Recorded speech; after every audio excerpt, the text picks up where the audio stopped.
기도하겠습니다. 성부와 성자와 성령의 이름으로 기도합니다.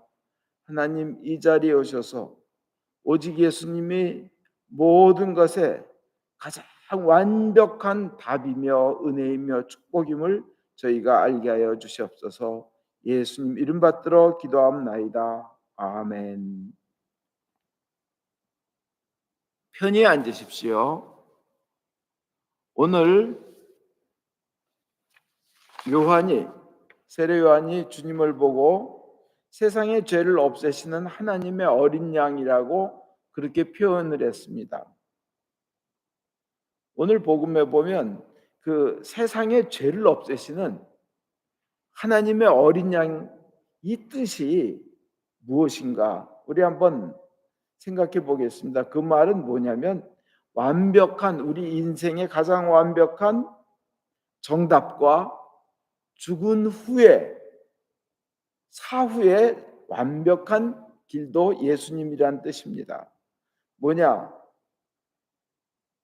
세상 어디에도 완전한 행복은 없지만 오직 예수님에게는 그 행복이 있으며, 현실의 인생에 있어서도 그렇고 죽은 후에 이어지는 삶에서도 예수님은 가장 완전하고 완벽하며 영원한 은총이 답이 된다는 겁니다.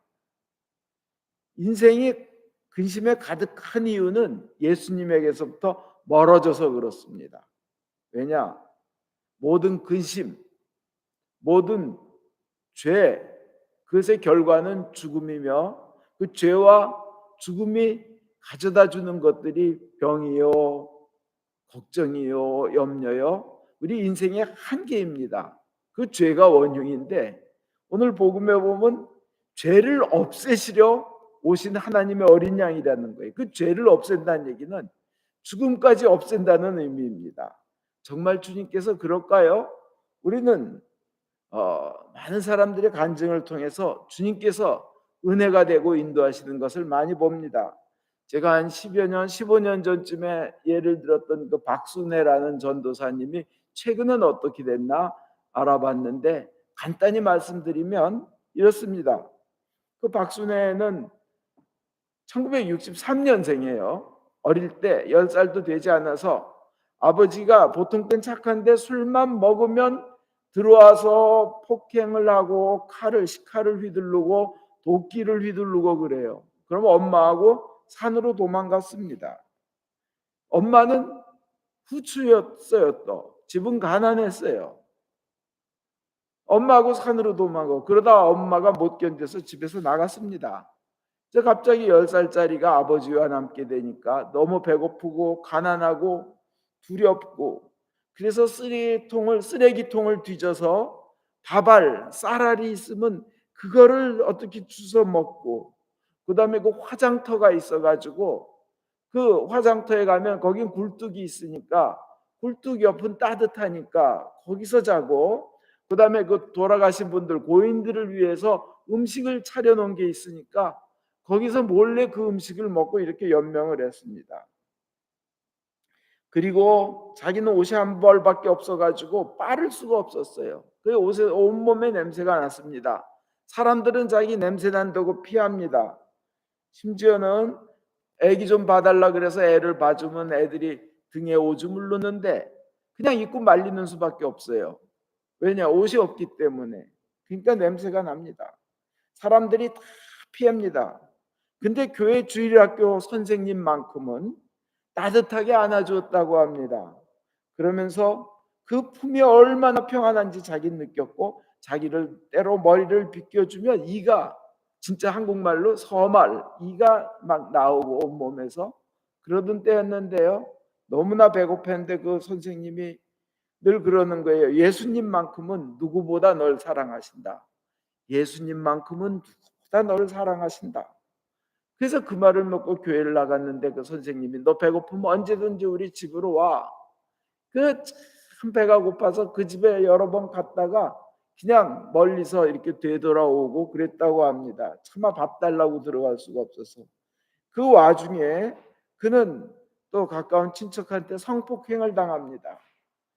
그래서 어린 것이 20대 초반의 어린 것이 죽으려고 바닷가에 나가서 이렇게 숨이 물이 넘치는 데까지 가서 이제 자기는 죽었습니다. 근데 이제 자살한 거죠.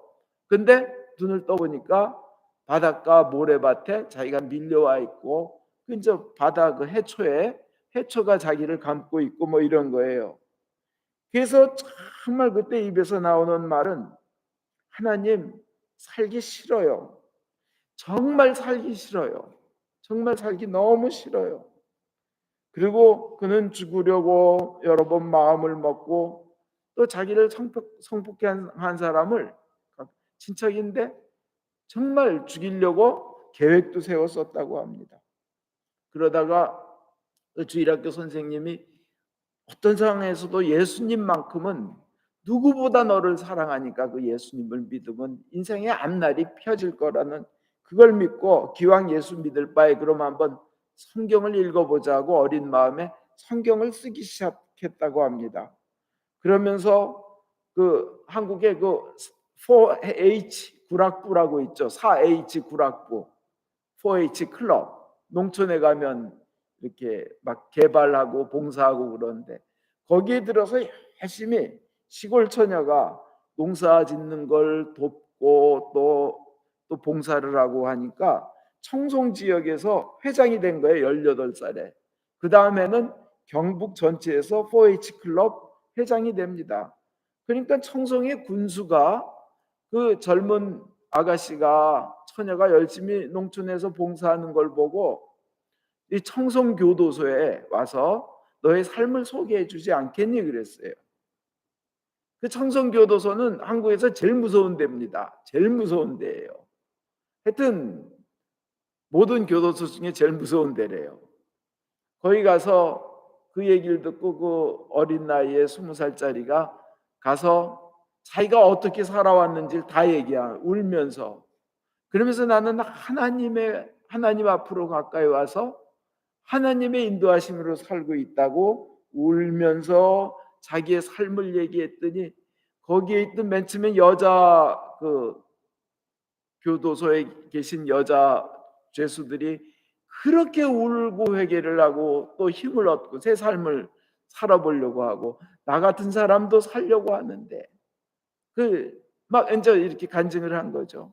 그랬더니 이제 그 다음 날에 남자 죄수들이 있는 데 가서 한번 해라 그래가지고 그렇게 시작해서 저 지금까지 40년이 넘도록 교도소 그 활동을 하는 겁니다. 근데 이분 학벌은 초등학교 3학년이 다예요. 한글을 제대로 읽고 깨우치는 걸 22살에 했답니다. 한글을 제대로. 근데 하나님께서 그 지혜를 주셔가지고 한국에서 학원을 차렸는데 1000명이 넘는 학생이 온다는 거예요. 그리고 많은 버스와 직원들도 많이 하고 지금까지 그래서 사회 그 가난한 이들 예수를 모르는 이들한테 이렇게 그 기부한 게 수십억이 넘어요. 그렇게 하나님께서 역사하지 않으면 일어날 수 없는 겁니다. 그런데 그는 삶에서 그런 거예요. 예수님에게 정답이 있다.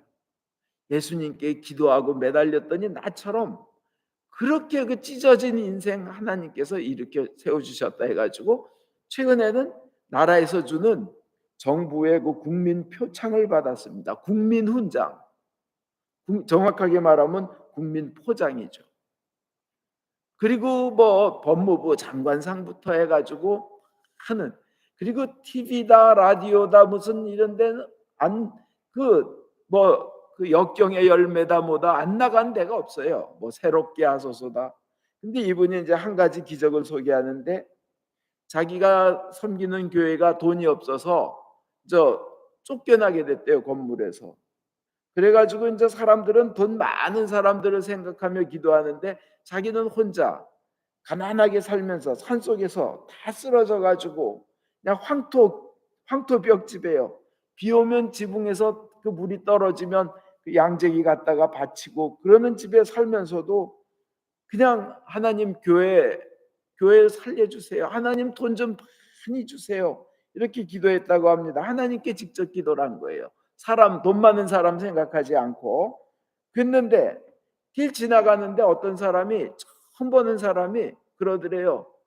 혹시 당신이 청성교도소에서 울면서 하나님을 전도하며 간증하던 그 자매 아닙니까? 그러더래요. 그래서 네, 맞습니다. 그러니까 내가 그때 교도소에서 많이 감화를 받았는데 뭘 도와줬으면 좋겠는데 뭘 도와드릴까요? 그러더래요. 그래서 우리 교회 좀 살려주세요.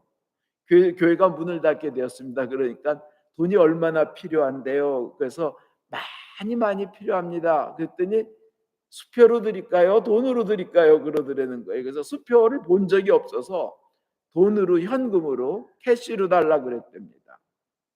그랬더니 이분이 잠시 갔다가 오더니 그 당시에 1,000만 원, 여러분 80년대 초에 1,000만 원이라면 어마어마한 돈이에요. 1,000만 원이 넘는 돈을 갖다 주면서 교회에 익명으로, 아무도 모르게 익명으로 헌금하셔서 교회를 살리라 그러고 사라졌답니다. 이것이 바로 하나님의 방법입니다. 그래서 이 박준대 씨의 간증은 그래요. 능력의 차이는 어디서 오느냐? 기도의 차이에서 온다는 거예요. 즉 기도의 차이가 능력의 차이라는 거예요. 기도의 차이가 축복의 차이라는 거예요. 예수님께 기도하고 기도하면 그것이 가장 큰 축복이고 능력이라는 겁니다. 근데 그는 말합니다. 그는 그 주님께서 자기 인생을 이끌어 주셨다는 거예요. 오늘 시편에 여러분이 읽은 그 내용이 이루어지는 겁니다. 시편 40편에 보면 야훼께 바라고 바랐더니 나를 굽어 보시고 내 부르짖는 소리 들어 주셨다. 죽음의 구렁텅이에서 나를 건져 주시고 진흙 수렁에서 나를 꺼내 주시어 바위 위에 내 발을 세워 주시고 내 걸음 힘차게 해 주셨다. 내 입에서 새 노래가 터져 나와 우리 하나님을 찬양하게 되었다. 사람들은 나를 보고 옷깃을 여미며 야훼를 믿게 되리라. 이것이 바로 이 시편의 이 고백이, 이 박선의 고백이 되는 겁니다. 이 은혜가 여러분에게 임하시기를 축원드립니다. 오늘 복음에 세상의 죄를 없애시는 하나님의 어린 양이라고 되어 있는 그 축복이 그것입니다. 이 말은 죄를 없애주셔서 죄의 결과인 죽음을 우리가 이기게 해주시고 영생을 얻게 해주신다는 뜻입니다. 가끔 이런 생각하죠. 내가 사는데 영원히 사는 방법 없을까? 영원히 고생하지 않는 곳에서 영원히 즐겁게 살 수 없을까? 그랬으면 참 좋겠다, 이런 마음 들죠. 특히 사랑하는 사람 만나면 내 사랑하는 사람이 영원히 행복했으면 좋겠다, 죽지 말고. 그리고 자식을 낳으면 그렇잖아요. 내 자식이 너무 이뻐서 내 자식만큼은 영원히 죽지 않았으면 좋겠다. 손자 손녀를 보면 이 이쁜 애들만큼은 죽지 않고 영원한 생명을 누렸으면 좋겠다. 이 소망 누구나 갖잖아요. 그죠? 근데 인간은 누구나 그 소망이 한계에 부딪힌다는 걸 알아요. 여러 가지 노력해도 내 힘으로는 절대 될 수 없다는 걸 알아요. 내가 아무리 착한 일을 한다 한들 내가 영원한 생명을 얻을 정도의 그런 가치가 있는 그런 착한 일을 많이 할 수 있나? 없어요. 나 자신을 보면 추하고 죄가 많고 더러운 거를, 그리고 온갖 세속 욕심에 가득 찬 나 자신을 발견합니다. 그래서 나의 선한 행동이 아무리 쌓아도 영원한 생명을 가져올 정도로 할 수 없다는 걸 누구나 느껴요. 선한 행동의 양으로도 그렇고 나의 능력으로도 그렇고 영원한 생명 살 수 없다는 거 압니다. 나 죽잖아요. 늙을 수밖에 없잖아요. 내 육체는, 내 존재는 먼지로 사라져 가버리잖아요. 죄로 사라져 갑니다. 그런 운명에 포기하고 절망합니다. 그러나 오늘 복음은 말씀합니다. 그렇게 살 길이 있다는 거예요. 영원토록 행복하게 살 길이 있다. 예수를 보고 그러는 거예요. 아뉴스 데이, 아그네스 데이. 뭐예요? 하나님의 어린 양. 세상에 죄를 지고 가는 하나님의 어린 양이 그렇게 해주신다는 거예요. 그러려고 오셨다는 겁니다. 그 길, 그거는 오직 예수님을 만나는 길입니다. 예수님을 믿는 길입니다. 왜냐? 예수님이 우리에게 생명을 만들어 주셨기 때문에. 요한복음 1장에 나오잖아요. 요한 그 말씀이 생명을 만드셨고 모든 생명은 그에게서부터 생명을 얻었는데, 그 말씀이 사람이 되셔서 인간의 육체를 가지고 입고 온 게 바로 예수님이라고 요한복음 1장에 나오잖아요. 생명을 만드신 분이 영원한 생명을 주시러 오셨다는 거예요. 생명을 만드신 분이 영원한 생명을 주신다면 영원한 생명을 받는 거예요. 그죠? 그분이 자기 목숨을 던져서, 자기 생명을 던져서 우리에게 영원한 생명을 주시려고 오셨는데, 그것을 믿고 받아들이면 우리의 그 소원이, 나 행복하게 영원히 살 수 있을까 하는 그 소원이 이루어진다는 겁니다. 그럼 예수 믿어서 구원받는 사람들이 누릴 특권이 그게 있는 거예요. 그걸 좀 더 자세히 이야기하면 다시는 정죄받지 않는다는 거예요. 죽음은 죄 때문에 왔는데 그 죄에 대해 정죄받지 않는다는 겁니다. 이 얘기는 죄를 지을 때마다 회개하며 주님의 보혈의 능력을 믿으며 하나님께 나가려고 몸부림치게 되는 존재로 바뀌는 거죠. 그게 진정 구원받은 사람이죠. 그렇죠? 그런 사람들은 정죄받지 않습니다. 그죠? 그리고 이 말은 죄를 안 짓게 된다는 말이 아니에요. 다시는 죄를 짓지 않으라고 노력한다는 얘기입니다. 그걸 하나님께서 보신다는 거죠. 그 다음에 죄로 인한 고통이나 역경이나 불행이 없을 것이라는 것도 아니에요. 오히려 죄 때문에 넘어지고 넘어지지만 파멸은 되지 않는다는 얘기예요. 죄 때문에 나오는데도 KO, 넉아웃은 되지 않는다는 얘기예요. 다시 일어난다는 겁니다. 그리고 영원한 생명으로 가느냐 아니냐 하는 그 갈림길에서 예수님의 보혈이 영원한 생명으로 인도한다는 겁니다. 또 두 번째로 그 특권이, 예수를 믿는 사람의 특권이 창조주 하나님의 자녀가 된다는 겁니다. 하나님은 생명을 만드신 분이라 하나님께서 만드신 생명력도 상속받는다는 거예요. 그죠? 하나님의 자녀니까 상속자이고 하나님의 만드신 생명력도 영원한 생명까지 상속받는 거예요. 그래서 영원한 생명을 누리면 죽을 운명인 우리가 영생의 축복이 내린다는 겁니다. 그리스도의 십자가는 나의 생명을 책임진다는 표시예요.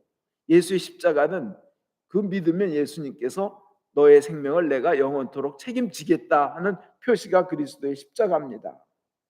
그 주님께서 그 당한 고통은 우리를 구원하고 영원한 생명을 주시기 위한 것이었습니다.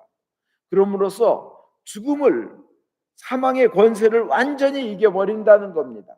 죽음이라는 그 막강한 강력한 그 힘을 우리가 예수의 십자가 그 부활의 능력을 통해서 이긴다는 거예요. 이게 믿는 사람들의 영생을 누린다는 특권입니다. 인생이 우리 끝나는 분에 언젠가 도달합니다. 살다가 이제 내 인생이 끝나는 문이 여기 있구나 하고 그 끝나는 문에 도달해서 그 문이 쫙 열려요. 내 인생 끝나요, 누구나. 근데 그게 인간의 눈에는 인생이 끝나는 문이고 죽음의 문이지만 믿음의 눈으로는 영생의 문이, 광명의 문이 열리는 순간인 줄 믿습니다. 그게 우리가 누릴 특권이에요. 링컨이 대통령에 취임하고 300만 명의 흑인 노예에 대해서 전부 해방을 선언했어요. 성명서를 고시했습니다. 사방에 그냥 울타리다 나무다 벽에 그게 다 붙었어요. 많은 사람들이 그게 모여서 모든 흑인 노예들은 다 해방이다. 그렇게 됐는데 어떤 사람들은 너무 놀라운 사실에 그걸 믿을 수 없어서 여전히 자기가 소속된 집에 노예로 남아있고 못 믿는 사람들도 있었어요. 그렇지만 그러한 사람이라 하더라도 대통령이 그렇게 해방의 권리를 선언했기 때문에 해방의 그 권리와 자격을 누리는 것은 딴 사람과 믿는 사람이건 안 믿는 사람이건 똑같습니다. 자기가 어떻게 누리고 즐기느냐에 달려있지. 마찬가지로 우리가 그리스도가 십자가에서 죄와 죽음으로부터 우리를 해방시키셨습니다. 부활은 해방 선언문입니다. 사람들이 가끔 머뭇거리는 사람이 있어요. 예수를 진정으로 믿긴 믿어요. 근데 정말 내가 죄에서 해방을 받았을까? 그렇지만 십자가의 선언이 내가 그것을 이렇게 막 마음속에 내 능력으로 안 되지, 내 자격으로는 안 되지 하지만 하나님의 선포로 인하여 그 자격은 믿는 이에게 이미 이루어진 줄 믿습니다. 그리고 세상의 어떤 권세도 하나님의 아들의 역사를 무효로 만들 수 있는 것은 세상에 없습니다. 그래서 신자들은 죄와 죽음에서 완전히 해방된 것이라는 겁니다. 더욱더 황홀한 것은 우리가 부활한다는 겁니다. 우리가 썩지 않을 몸으로 죽지 않을 불사의 몸을 입고 승리하며 부활한다는 겁니다. 장소가 멀건 가깝건 그 부활의 몸은 한 번에 갈 수 있는, 동시에 갈 수 있는 육체입니다. 병들지 않는 몸입니다. 슬픔이나 걱정이 없는 삶을 누리는 육체입니다. 그래서 찬양하면서 기뻐하면서 감사하면서 살게 되는 겁니다. 항상 기도하면서 사는 겁니다. 그 육체를 가지고, 부활의 육체를 믿음으로 구원받아 성령으로 안내받아 누리는 겁니다. 즐기는 겁니다. 기뻐 뛰는 겁니다. 그게 부활의 꿈인 겁니다. 왜냐하면 우리는 신자이니까, 구원받았으니까, 예수님이 약속하셨으니까. 그런 이 성경의 그것이 우리 삶의 그대로 축복으로 이루어지느냐? 어느 목사님, 유명한 목사님인데 이건호 목사님의 간증에 들어보면 아버지가 감기인 줄 알았는데 아버지는 하나님 안 믿었어요. 후두한 말기예요. 2개월 산다고 선포를 받았습니다. 이제 2개월밖에 못 삽니다. 그래가지고 아버지한테 갔더니 막 사시나무 떨면서 막 그냥 사시나무 떨듯 떨면서 아버지가 기다리는 거예요. 그래서 그런 거예요. 아버지, 천국 가고 싶으세요? 그러니까 너무 늦었니? 아니에요. 지금부터 죄를 회개하고 예수님 영접하면 천국 갑니다.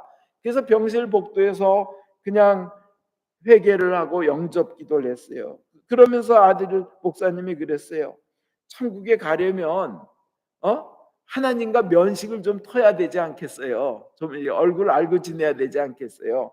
그러니까 천국 가시기 전에 이렇게 하세요. 하나님, 제 죄를 생각나게 해주세요. 그리고 제 상처를 생각나게 해주세요. 그리고 제가 생각나면 죄가 생각나면 하나님께 싹싹 비세요. 잘못했다고 싹싹 비세요. 그 다음에 상처가 생각나면 하나님 앞에서 한없이 우세요. 울고 또 우세요. 그러면서 하나님 치유해 주세요 하고 그렇게 말씀드렸대요. 그렇게 기도하. 우선 죄가 생각나면 싹싹 빌고 내가 상처받은 일이 생각나면 하나님 앞에서 울고 치유해 주세요 하고 그렇게 하세요 했더니 어느 날 한 달 후에 아버지가 빨리 오라고 전화가 왔어요. 그래서 삼성병원 6층 암 환자실에 이제 돌아가신 줄 알고 피 갔더니 아버지가 자기를 끌어안으면서 네가 말하던 대로 했다. 내 잘못한 거 싹싹 빌고 그 다음에 상처 치유해달라고 울면서 기도했다. 난 예수님을 믿고 구원받았으니까 하고 끌어안으면서 어젯밤에 자기가 대학교 다닐 때 몹쓸 짓하며 지은 죄가 생각나서 회개하고 잠이 들었는데 꿈에 흰옷을 입은 노인이 나타나셔서 내 목에 있는 덩어리를 하나씩 다 떼어 가시더라. 너무나 시원해서 깼다가 다시 잠이 들었는데 그분이 또 나타나셔서 다 또 떼어 가시더라. 봐라, 깨끗하지 않냐 근데 후두암으로 울퉁불퉁 나왔던 데가 진짜 싹 없어졌더래요. 그래서 이 아버지가 하신 말씀이 어젯밤만 해도 죽음이 그렇게 무서웠는데 지금은 하나도 무섭지 않다. 천국이 지금 내 앞에 있는 것 같다. 기쁘다. 얼마나 기쁜지 모른다. 그래서 아버지는 다 나셔가지고 오랫동안 전도하고 계신다는 거예요. 내가 어떻게 나았나, 어떻게 구원받았나는 거. 그렇습니다. 예수님 안에 있는 이에게는 영원한 생명이 있고 영원한 생명이 있을 뿐만 아니라 이 세상에서도 고통과 싸워 이기게 합니다. 영원한 기쁨과 생명이 있을 뿐만 아니라 부활이 있으며 정복자 이상의 승리자, 모든 콘커러가 되는 겁니다. 그럼 우리가 첫 번째로 해야 할 제일 중요한 것이 있습니다. 그것은 내가 모든 것의 정답이신 예수를 믿고 예수 앞에 나가는 걸 1순위로 하는 겁니다. 그리고 주위 사람들에게 예수를 믿게 하는 것입니다. 내 사랑하는 가족뿐만 아니라 주위의 사람들에게 그 예수를 믿어서 영원한 생명을 누리게 하는 겁니다. 이것보다 더 중요한 것은 없습니다. 이건 먼저 해야 됩니다. 내가 구원받고 주위 사람 구원받게 하는 거. 이것이 안 돼 있다면 먹지도 마시지도 말고 이건 먼저 해야 됩니다. 그 축복과 은혜의 주인공이 되시라고 여러분을 하나님은 부르셨습니다. 그 예수 믿는 축복, 예수 전하는 축복을 여러분 모두 받으시기를, 그래서 예수님 모든 것의 정답이시라는 것을 증명하는 여러분 산되기를 예수 그리스도 이름으로 축원드립니다. 아멘.